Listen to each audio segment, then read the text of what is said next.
Nous vivons une époque de grande confusion sur le plan spirituel. Les gens souffrent d'une forme, je dirais, de trouble alimentaire sur le plan spirituel. Nous trouvons les boulimiques spirituels qui avalent n'importe quoi, et puis les anorexiques spirituels qui refusent de se nourrir avec la saine doctrine de la parole de Dieu. Et ce désordre spirituel fragilise les enfants de Dieu qui deviennent alors des proies faciles pour l'ennemi de nos âmes. Nous devons veiller, comme le dit Paul aux Éphésiens, chapitre 4, verset 14, afin que nous ne soyons plus des enfants flottants et emportés à tout vent de doctrine. Voyez, parce qu'il y a une séduction par la tromperie. Il parle de la tromperie des hommes, par leur ruse dans les moyens de séduction. Alors, soyons sur nos gardes. Les serviteurs de Dieu, eux aussi, ne sont pas à l'abri des assauts de l'ennemi. Le tentateur, Satan, est comme un sniper qui tient les ministères dans sa ligne de mire. Il attend leur faux pas pour les abattre. Ces balles sont réelles, mortelles, explosives.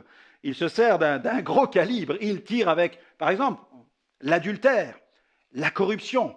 Mais lorsque nous faisons l'analyse de la chute de bien des ministères, nous trouvons toujours un même dénominateur commun, c'est l'orgueil. Il est le facteur commun de la plupart de tous nos péchés d'ailleurs. Aspirer à une évangélisation accompagnée de signes, de miracles et de prodiges est une excellente aspiration, mais elle peut devenir un piège si l'orgueil n'est pas une affaire réglée.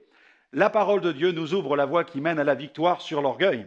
Cette voie est celle du brisement. La vie profonde implique le brisement. Alors, empruntons le chemin du brisement. Dieu peut permettre que nous empruntions ce chemin. Le chemin du brisement est le seul chemin qui nous tiendra éloignés de l'orgueil. Et il lui est littéralement opposé. Il lui tourne radicalement le dos. Alors surtout, ne le négligeons pas en pensant qu'il est uniquement valable pour les autres. Un prédicateur était venu tenir une campagne d'évangélisation en France. Mais malheureusement, les mobiles de cet homme se sont rapidement avérés impurs. Il était plus intéressé par l'argent que par les gens. Un soir, au cours d'une réunion d'évangélisation, il a prêché sur le sujet suivant, le feu qui tombe du ciel. Et il a appuyé sa prédication sur un récit de l'Ancien Testament. Vous savez, cette scène du Carmel. Alors donc, la scène se déroule au Carmel et dans ce récit, le prophète Élie lance un défi au prophète de Baal. Ce défi doit révéler quel est le Dieu véritable. Chacune des deux parties doit préparer un sacrifice et le Dieu qui répondra par le feu sera le véritable Dieu. Alors le peuple saura lequel il doit suivre, l'Éternel, le Dieu d'Élie ou Baal, le Dieu des prophètes. Au cours de cet événement, les prophètes de Baal ont préparé leur sacrifice. Ils ont dansé, se sont fait des incisions sur le corps, ils ont même prophétisé, mais rien ne s'est produit. Le feu n'est pas tombé du ciel. Élie, quant à lui, prépara son sacrifice. Il fit venir des cruches remplies d'eau pour l'inonder, le noyer. Il fit ceci avant d'invoquer le nom de l'Éternel, afin de bien mettre en évidence le véritable feu divin qui allait descendre du ciel. Il invoqua alors le nom de l'Éternel et le feu tomba. Ce soir-là, le prédicateur déployait toute son énergie pour convaincre l'auditoire que l'unique condition pour que le feu tombe était que les gens soient disposés à apporter des cruches pleines d'eau au Seigneur, c'est-à-dire des vies consacrées à 100%. Il insista lourdement sur la consécration, sur le service de Dieu qui doit être un service sans compromis. Il déclara même que Dieu est un Dieu jaloux qui réclame tout de ses enfants.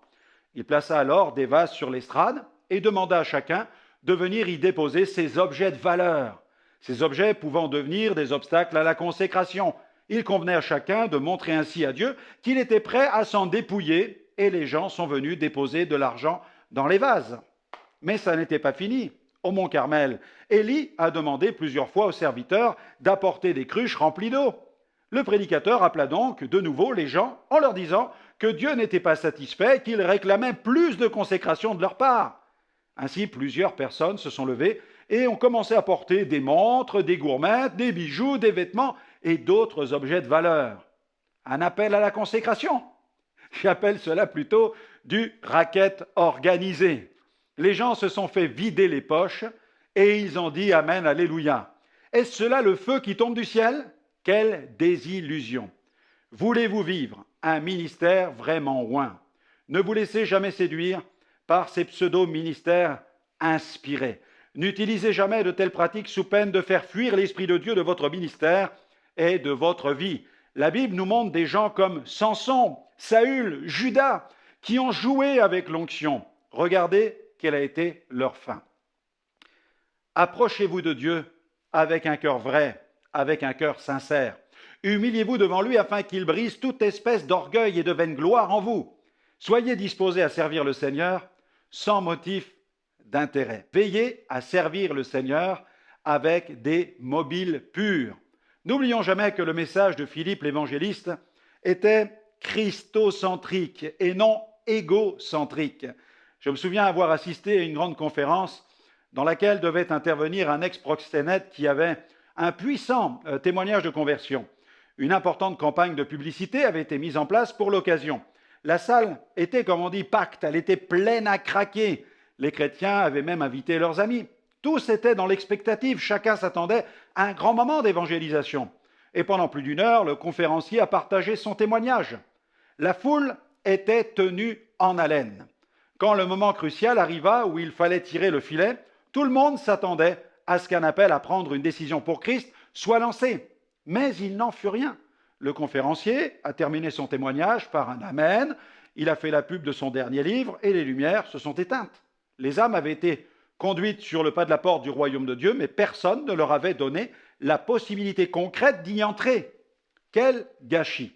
La Bible dit dans Acte 8, verset 5, « Philippe, étant descendu dans la ville de Samarie, y prêcha le Christ. » Paul a déclaré dans 2 Corinthiens chapitre 4, verset 5, « Nous ne nous prêchons pas nous-mêmes, c'est Jésus-Christ le Seigneur que nous prêchons et nous nous disons vos serviteurs à cause de Jésus. » Nous lisons aussi dans le livre du prophète Ésaïe au chapitre 48, verset 11, « C'est pour l'amour de moi que je veux agir, car comment mon nom serait-il profané? Je ne donnerai pas ma gloire à un autre. » Tenons-nous éloignés de cet esprit malsain de compétition qui peut parfois sévir parmi les ministères. Un tel a eu tant de guérisons dans sa campagne, tel autre en a eu 10 de plus, il a une grande église, oui mais lui, il a quelques centaines de membres de plus. Paul a déclaré ceci dans Philippiens 2:3, « Ne faites rien par esprit de parti ou par vaine gloire, mais que l'humilité vous fasse regarder les autres comme étant au-dessus de vous-même. » Nous voulons voir l'évangélisation s'accomplir avec des signes et des prodiges. Amen, alléluia. Mais nous ne voulons pas qu'elle s'accomplisse avec l'esprit du monde, avec un désir de vaine gloire. Cherchons toujours à faire les choses pour la gloire de Dieu et à glorifier le Seigneur. Autre conseil, gardez un cœur humble et simple devant Dieu. La Bible mentionne au sujet de Saül dans 1 Samuel chapitre 15, 1 Samuel 15, versets 17 à 21, on va lire ce passage qui est très intéressant. Elle mentionne ceci au sujet de Saül. « Lorsque tu étais petit à tes yeux, n'es-tu pas devenu le chef des tribus d'Israël? Et l'Éternel ne t'a-t-il pas oint pour que tu sois roi sur Israël? L'Éternel t'avait fait partir en disant, « Va, aidez-vous par interdit ces pécheurs, les Amalécites, tu leur feras la guerre jusqu'à ce que tu les aies exterminés. Pourquoi n'as-tu pas écouté la voix de l'Éternel? Pourquoi t'es-tu jeté sur le butin? Et as-tu fait ce qui est mal aux yeux de l'Éternel? » Saül répondit, « J'ai bien écouté la voix de l'Éternel, j'ai suivi le chemin par lequel m'envoyait l'Éternel. J'ai amené Agag, roi d'Amalek, et j'ai dévoué par interdit les Amalécites. Mais le peuple a pris sur le butin des brebis et des bœufs comme prémisse de ce qui devait être dévoué, afin de les sacrifier à l'Éternel, ton Dieu, à Gilgal. » Non. Il a transgressé l'ordre de Dieu pour adorer l'Éternel. Comment, avec le péché, pouvons-nous adorer Dieu? Une attitude présomptueuse peut s'avérer fatale dans le service ou le ministère. C'est ce qui arriva au roi Saül. L'Éternel lui avait demandé de dévouer par interdit tout ce qui appartenait à Amalek. Saül sacrifia ce qui était chétif et méprisable. Pas de problème. Mais il conserva les meilleures bêtes et épargna Agag, roi d'Amalek. 1 Samuel 15, versets 9 à 11. Mais Saül et le peuple, c'est ce que la Bible dit, Saül et le peuple épargnèrent Agag et les meilleures brebis, les meilleurs bœufs, eh bien tiens donc, les meilleures bêtes de la seconde portée, les agneaux gras, et tout ce qu'il y avait de bon. Ils ne voulurent pas le dévouer par interdit, et ils dévouèrent seulement tout ce qui était méprisable et chétif. L'Éternel adressa la parole à Samuel. Alors on offre à l'Éternel ce qui est méprisable et chétif finalement. Et alors l'Éternel adressa la parole à Samuel et lui dit, je me repens d'avoir établi Saül pour roi, car il se détourne de moi, et il n'observe point mes paroles. Samuel fut irrité, et il cria à l'Éternel toute la nuit. Il se lamentait, il criait à Dieu. Servons le Seigneur avec une crainte respectueuse. Regardez ce que la parole de Dieu nous dit dans l'Épître aux Hébreux, chapitre 12, verset 28. C'est pourquoi, recevant un royaume inébranlable, montrons notre reconnaissance en rendant à Dieu un culte qui lui soit agréable, avec piété et avec crainte.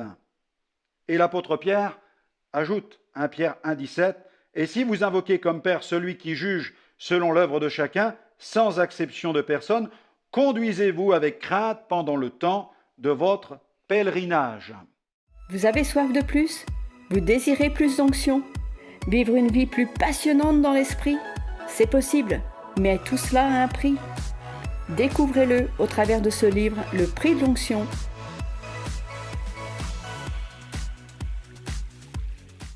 Autre conseil, laissez-vous coacher par le Saint-Esprit. Pour une vie profonde, il est important de se laisser coacher par le Saint-Esprit.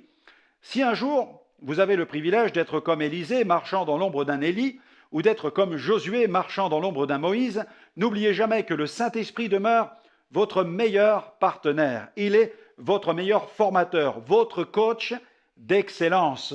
Lorsque le Saint-Esprit m'a clairement dit d'aller prêcher au Pakistan, qui est une république islamique, mon téléphone a sonné à plusieurs reprises. Ceux qui m'appelaient cherchaient à me décourager, pensant que j'étais hors de sens. Mais j'étais convaincu de la direction du Saint-Esprit. Si je ne m'étais pas rendu au Pakistan, j'aurais vraiment eu le sentiment de désobéir à Dieu. Nous sommes allés dans ce beau pays. Nous avons eu les autorisations du gouvernement pour prêcher la bonne nouvelle en plein air. Des foules de plusieurs dizaines de milliers de personnes sont venues écouter la bonne nouvelle. Jésus, le Fils de Dieu ressuscité, a guéri au Pakistan, il a délivré et il a sauvé. Nous avons réuni des centaines de leaders que nous avons enseignés et équipés pour la moisson. Le Saint-Esprit sait de quoi nous avons vraiment besoin pour exercer notre ministère, notre service de façon efficace. Paul enseigne aux Romains dans le chapitre 8 et le verset 26, « De même aussi, l'Esprit nous aide dans notre faiblesse, car nous ne savons pas ce qu'il nous convient de demander dans nos prières, mais l'Esprit lui-même intercède par des soupirs inexprimables. » Nous avons tout intérêt à trouver l'aide nécessaire auprès du Saint-Esprit pour pouvoir exercer notre ministère. Il m'arrive souvent de parler avec des jeunes qui ressentent un appel au ministère et ne savent pas trop s'ils sont appelés à un ministère de pasteur ou un ministère même d'évangéliste. Ils ne savent pas s'ils doivent envisager un service à plein temps, quitter leur travail. En fait, c'est dans la communion du Saint-Esprit que le serviteur de Dieu va trouver ses réponses. L'appel vient tout d'abord de Dieu. C'est lui qui appelle une personne pour tel ou tel service. Et il convient pour chacun de se placer devant sa face, devant la face de Dieu, pour que le Saint-Esprit puisse l'amener à une véritable conviction. Le Saint-Esprit a préparé un programme sur mesure pour chacun. Le Seigneur a un dessein pour chacun d'entre nous. Il a en réserve un plan, un programme, et il y en a un pour vous. Le Seigneur l'a étudié tout spécialement. C'est du sur-mesure, exactement à votre taille. C'est pourquoi n'enviez personne et n'essayez pas de ressembler à quelqu'un d'autre. En fait, soyez vous-même. Pourquoi ? Eh bien parce que vous êtes unique. Votre Père a commandé au Saint-Esprit de vous équiper en vue de la réalisation de ce programme. La Bible dit dans 1 Corinthiens 12, 11, « Un seul et même esprit opère toutes ces choses, les distribuant, et soulignez cela dans votre Bible, à chacun, en particulier, comme il veut. » Il met devant vous tout un arsenal de dons spirituels. Je pense aux dons d'inspiration, les dons d'inspiration, la diversité des langues, l'interprétation des langues, la prophétie. Il y a aussi les dons de révélation, parole de connaissance, parole de sagesse, discernement des esprits. Et puis il y a les dons de puissance, dons de guérison, dons de foi, dons d'opérer des miracles. Le Saint-Esprit a pour mission de vous qualifier en vue de l'exercice de votre service, de l'exercice de votre ministère. Paul enseigne aux Éphésiens, dans le chapitre 4, au verset 11, « Il a donné les uns comme apôtres, les autres comme prophètes, les autres comme évangélistes, les autres comme pasteurs et docteurs. » La parole de Dieu parle aussi des ministères d'anciens et des ministères de diacres. Paul dit même aux Corinthiens, dans 1 Corinthiens 12, verset 28, « Et Dieu établit dans l'Église premièrement des apôtres, secondement des prophètes, troisièmement des docteurs, ensuite ceux qui ont le don des miracles, puis ceux qui ont les dons de guérir, de secourir, de gouverner, de parler diverses langues. » Dans Éphésiens 2, 10, Paul écrit encore, « Car nous sommes son ouvrage, ayant été créés en Jésus-Christ, pour de bonnes œuvres que Dieu a préparées d'avance, afin que nous les pratiquions. » Paul dit aussi aux Corinthiens, toujours aux Corinthiens, dans 1 Corinthiens 12, verset 28, il nous parle encore de ses dons. Donc c'est important, nous sommes son ouvrage, nous sommes son ouvrage. Ces textes nous prouvent que Dieu a prévu pour chacun d'entre nous une fonction, des œuvres, un équipement pour les accomplir. L'effusion du Saint-Esprit à la Pentecôte nous a introduits dans une ère nouvelle où nous pouvons exercer la foi. Certains hommes de Dieu ont marqué le XXe siècle grâce à l'exercice du don de foi. Et nous aussi, nous sommes appelés à vivre l'exercice de ces dons, accepter le processus de croissance mis en place par le Saint-Esprit. Il y a deux principes qui fonctionnent ensemble comme les deux rames d'un bateau. La disposition de cœur et la fidélité dans les petites choses. La Bible nous rappelle ceci. Dans le livre de l'Ecclésiaste, au chapitre 9, au verset 10, voici un bon principe. Tout ce que ta main trouve à faire avec ta force, fais-le. C'est facile. Ensuite, elle ajoute la parole de Dieu dans Matthieu 25, verset 23. Son maître lui dit, c'est une parabole de Jésus, c'est bien, bon et fidèle serviteur, tu étais fidèle en peu de choses, je te confierai beaucoup, entre dans la joie de ton maître. Être fidèle dans les petites choses. Le Seigneur peut-il compter sur vous? Vous voulez voir le Seigneur agir au travers de votre vie? Êtes-vous disposé et disponible? Êtes-vous fidèle dans les petites choses afin que Dieu puisse vous en confier de plus grandes? Comme David, ayez une foi audacieuse. Dans le psaume 60, verset 12, il dit « Avec Dieu, nous ferons des exploits, il écrasera tous nos ennemis. » Psaume 18, verset 29, « Avec toi, je me précipite sur une troupe en armes, avec mon Dieu, je franchis une muraille. » Alors, n'hésitons pas, c'est le moment de plonger dans cette vie profonde que le Seigneur désire nous communiquer. Il veut nous remplir de sa vie et il désire que nous puissions nous abandonner au fleuve de son esprit.